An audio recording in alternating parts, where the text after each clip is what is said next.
ازيكم حبايبي عاملين ايه؟ تعالوا النهارده نعمل الترند ده. سبحان الله، ب5 جنيه عمل ترند، واحنا نقف في المطبخ ونقلب الدنيا ونعمل مواعين قد كده، وفي النهاية فيديوهاتنا ما بتتشافش.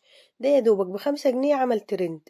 تعالوا نشوف البطاطس الترند دي وهي تستاهل ولا لأ وحكايتها ايه. النهاردة معايا كيلو بطاطس ب5 جنيه، ويمكن أرخص كمان دلوقتي. بطاطس أرفع حاجة في السوق، يعني أصغر بطاطس هنحط عليها مية وهنسلقها وشوية ملح ونسيبها تتسلق على قد ما نقدر. كل ما تتسلق كل ما تكون أحسن. وبكوباية عندك أو بهراسة أو بأي حاجة في صاج البوتاجاز أو في الصينية، وتدوسي عليها كده تفعصيها كده بمعنى أصح، تدي لكل واحدة هرسة خفيفة كده. نسيت اقولك، بس لو اول مره تشوفيني يا ريت تشتركي في قناتي وتفعلي الجرس على الكل عشان يوصلك كل جديد، وتشوفي فيديوهاتي يمكن حاجه تعجبك فيها واطلع ترند. المهم جيت ارش البهارات، قلت ايه، البهارات والزيت كده مش هيلزقوا مع بعض.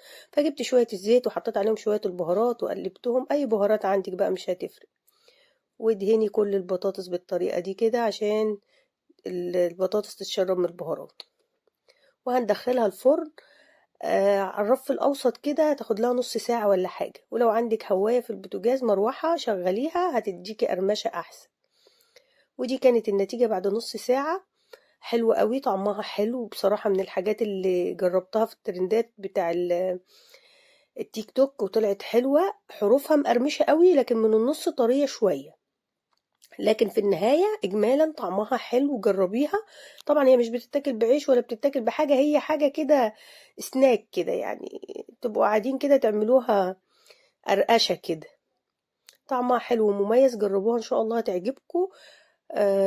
أتمنى أكون الفيديو خفيف عليكم، وتشتركوا معايا في قناتي وتفعلوا الجرس على الكل عشان يوصلكم كل جديد. وده الشكل النهائي بتاعها. عايزه اقولك ان الطبق ده اتاكل في دقيقتين بالظبط، كل واحد خد له كام واحده كده، خلص هوب مفيش. وسهله وبسيطه، ما خدتش وقت وما فيهاش اي حاجه خالص. يعني زي ما قلت لك ب5 جنيه هتعملي الفيديو، هتعملي اكله. انت هتعملي اكله مش هتعملي فيديو، هتعملي الاكله وسهله وبسيطه. يلا اشوفكم في فيديوهات جايه كتير ان شاء الله، ما تنسونيش في الاشتراك في القناه.